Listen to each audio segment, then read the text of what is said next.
Bonjour à toutes. Quel privilège d'être là cet après-midi devant vous. Et c'est vraiment un honneur, c'est vraiment une grâce, une joie de pouvoir partager ces moments avec vous. Et avant d'aller plus loin, j'avais simplement à cœur de prier pour recommander ces moments entre les mains du Seigneur. Seigneur Jésus, combien je viens te dire merci, Seigneur.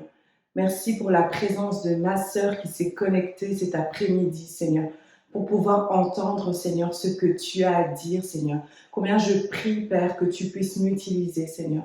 Je veux simplement être un instrument entre tes mains, Seigneur. Je veux simplement, Seigneur, que tu m'utilises pour pouvoir parler à cette sœur, pour pouvoir vraiment être simplement ta voix, Seigneur. Merci de te manifester cet après-midi dans le nom de Jésus. Amen. Amen. Donc voilà, quelle joie de pouvoir vous retrouver cet après-midi, comme je le disais tout à l'heure. Et donc aujourd'hui, nous allons continuer ce thème que nous abordons déjà depuis plusieurs mois, le thème qui est « Sois libre ». Donc je pense que vous le connaissez maintenant par cœur. Et aujourd'hui, le sous-thème de mon message était « Sois libre, le tombeau est vide ».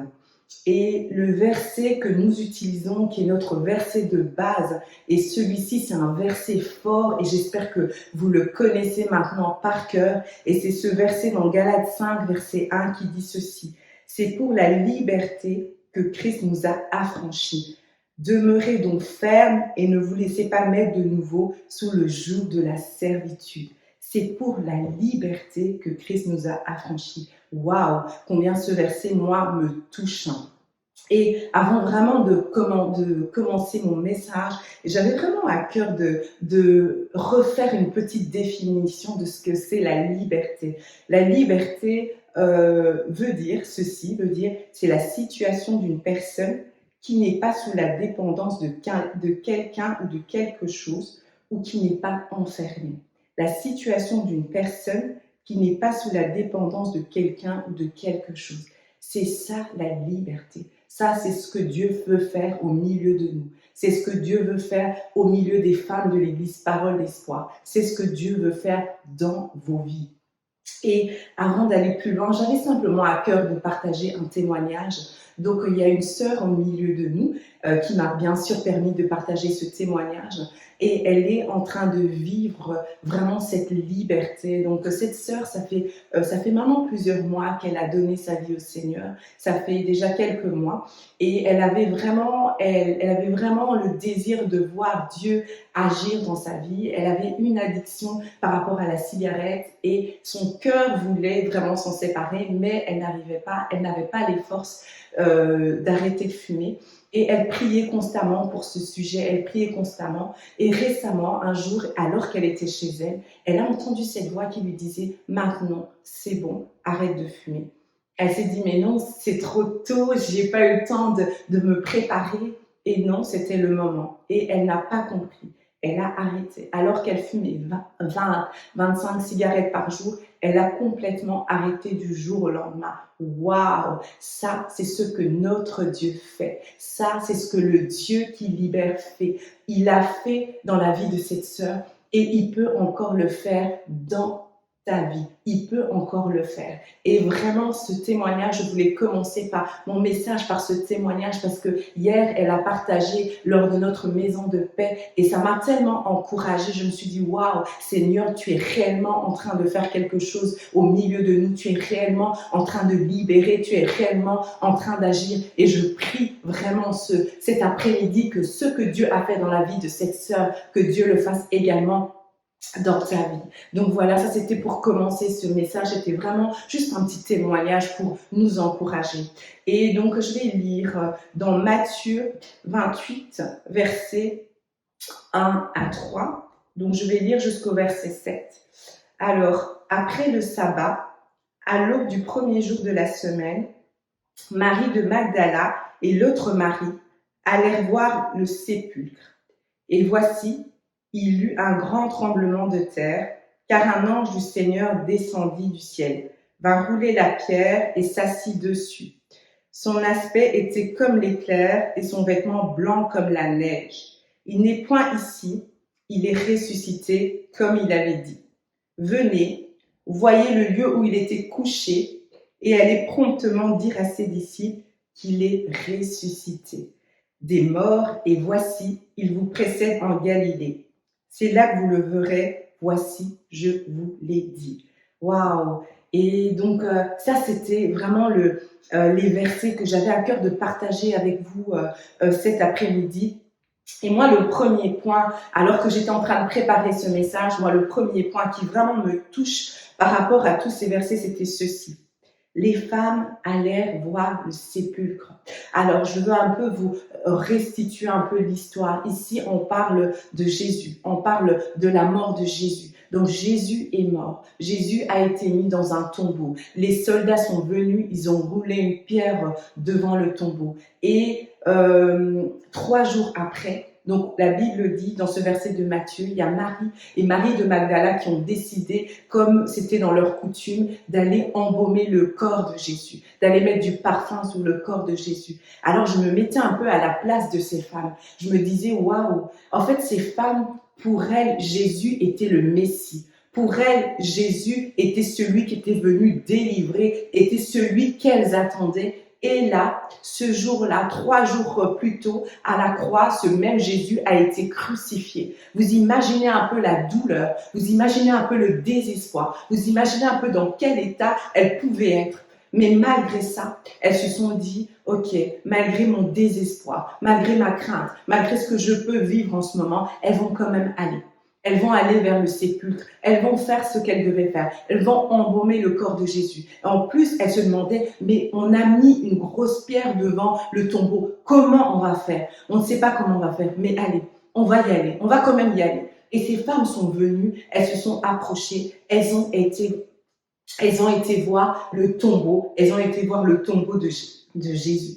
Et moi, j'étais en train de réfléchir, je me dis, mais en fait, nous, les femmes, on est très émotionnelles. Ces femmes, elles étaient sûrement submergées par toutes sortes d'émotions, par le désespoir, par la peur, par la crainte, par tellement de choses. Mais ces femmes, qu'est-ce qu'elles ont fait? Elles sont allées vers Jésus. Elles sont allées dans ce tombeau pour essayer de trouver Jésus, de voir où ce lieu, où se trouvait Jésus. Et je me disais, pendant que je préparais ce message, j'ai dit, peut-être que tu te retrouves dans le même état que ces femmes. Peut-être qu'en ce moment, tu es submergé par toutes sortes de choses. Tu es submergé par toutes sortes de situations. Tu n'as même peut-être plus la force d'avancer. Tu es tellement rempli de désespoir. Ta situation semble sans issue. Et moi, je t'invite, aujourd'hui, je t'invite à venir vers Jésus. Ces femmes, alors qu'elles allaient voir le corps de Jésus, elles pensaient que le corps de Jésus était encore là. Alors qu'elles sont venues dans ce tombeau, alors qu'elles se sont approchées, elles ne savaient pas qu'elles étaient en train d'être témoins. Elles allaient être témoins de quelque chose de glorieux, de quelque chose qui allait vraiment bouleverser l'humanité. Alors si toi aussi, tu es dans cette situation, tu es vraiment complètement dans une situation qui te semble sans issue, tu te sens complètement désespéré, tu es rempli de toutes sortes de sentiments. Moi, cet après-midi, je t'invite, viens vers Jésus. Viens comme ces femmes, approche-toi de Jésus. Ces femmes, alors qu'elles allaient, elles ne savaient pas ce qui les attendait. Et toi, tu te dis, oui, mais j'ai déjà été, je viens dans la présence de Dieu, mais il y a toujours rien qui se passe. Moi, je t'invite, je te mets au défi, continue, viens dans la présence de Dieu, parce qu'il y a quelque chose de glorieux, il y a quelque chose de grand qui t'y attend. Va, comme ces femmes l'a fait, va vers Jésus. Et la deuxième partie, donc le deuxième point, le premier point, c'est les femmes allèrent voir le sépulcre. Elles allèrent voir le sépulcre. Et le verset, la deuxième partie, ce qui me touche, c'est ceci. La pierre avait été roulée et un ange s'assit dessus. Waouh! Alors je vais relire parce que alors que je lisais, mon cœur était en train de bouillonner. Et voici, il eut un grand tremblement de terre, car un ange du Seigneur descendit du ciel, vint rouler la pierre et s'assit dessus. Vint rouler la pierre et s'assit dessus.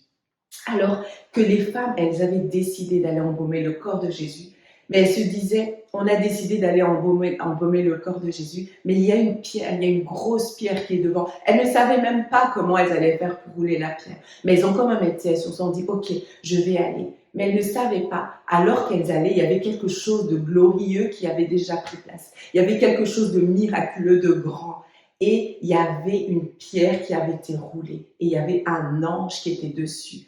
Et je me disais, je ne sais pas, pour toi qui me regardes, qu'est-ce qui t'empêche de voir Jésus?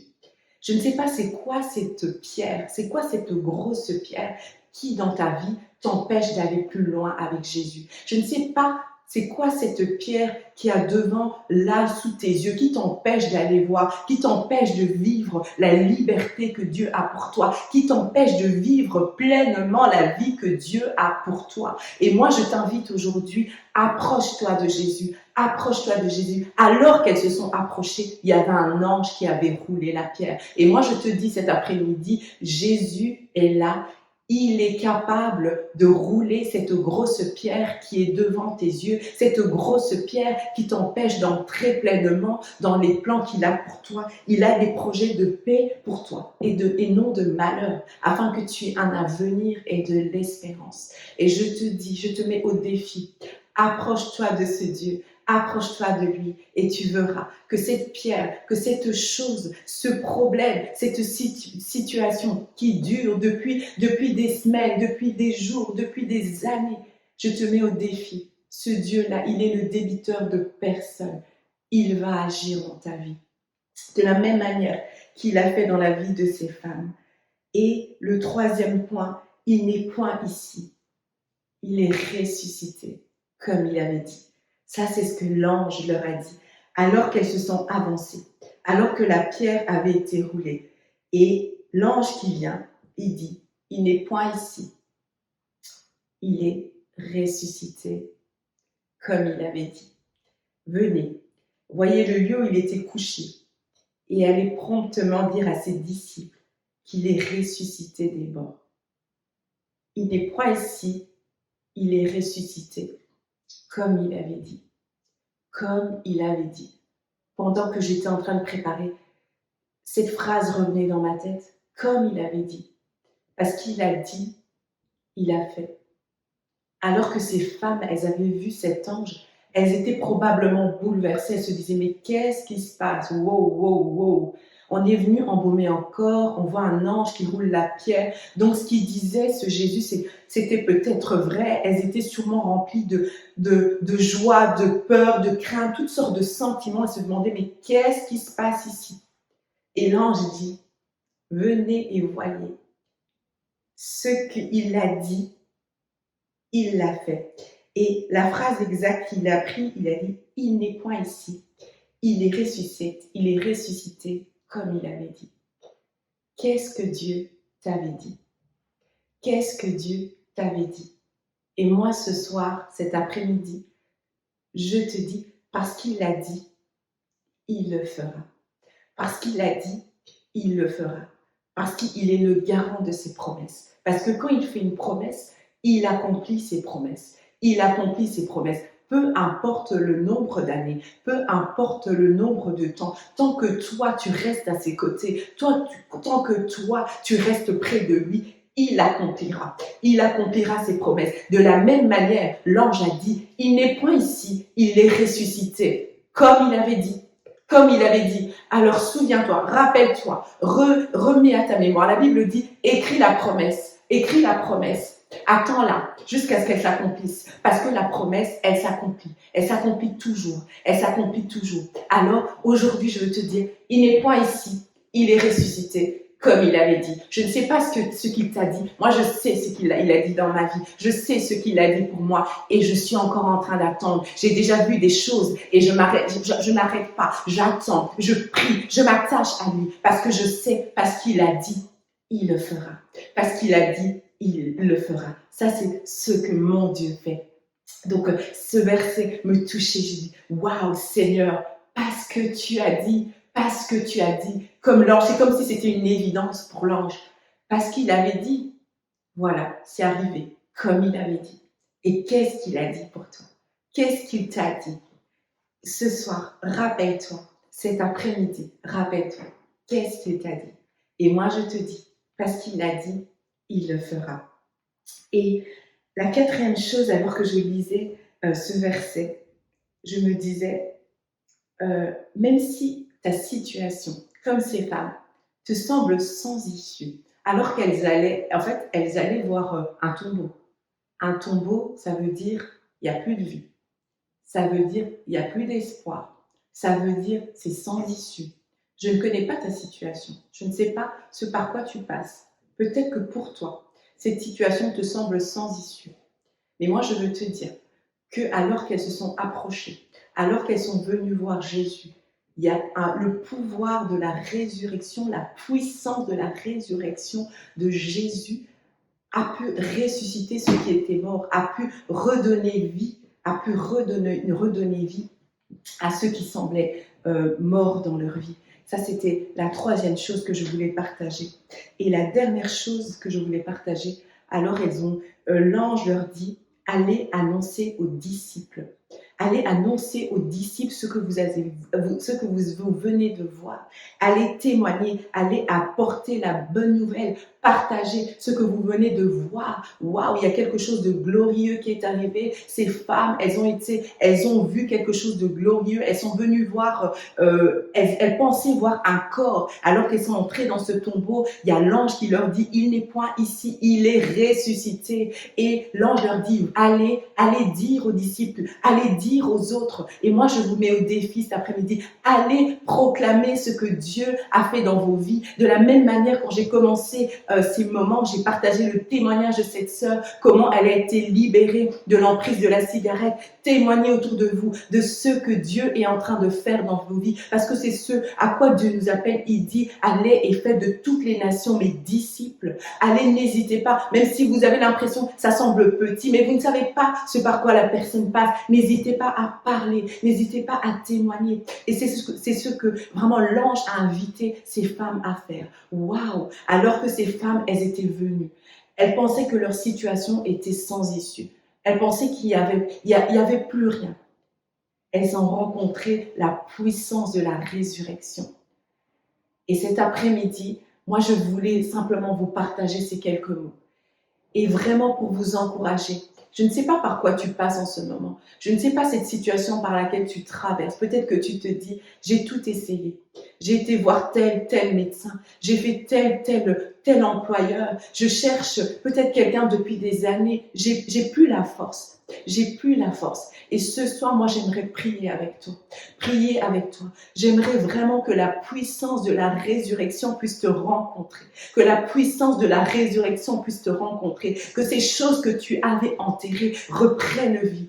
Dans le nom de Jésus, que ces choses qui semblaient mortes et sans vie reprennent vie. J'aime ce passage qui dit, je suis venu afin que les brebis aient la vie, mais pas une petite vie, et la vie en abondance. Dieu veut que tu aies une vie en abondance. Et ce soir, je veux prier avec toi, puis que la puissance de la résurrection puisse entrer dans ta maison, puisse te donner la liberté, afin que tu vives pleinement, ce que Dieu a prévu pour toi, ce que Dieu a prévu pour ta famille, afin que tu sois ce témoin, afin que tu parles, afin que tu communiques, afin que tu sois vraiment ce que Dieu a prévu que tu sois, dans le nom de Jésus. Alors je vais prier avec vous, simplement pour clôturer ces moments.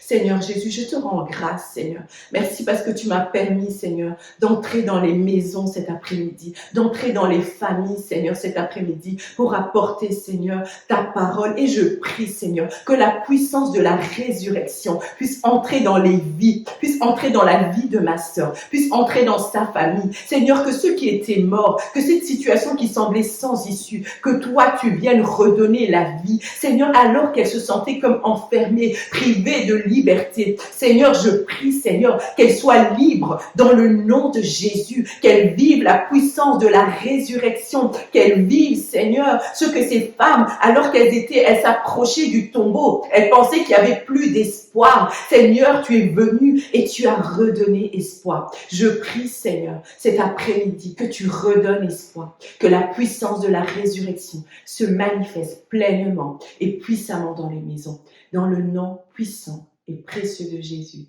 Amen. Amen. Donc voilà, merci à toutes, merci pour ces moments et rendez-vous le samedi 20 avril. À bientôt.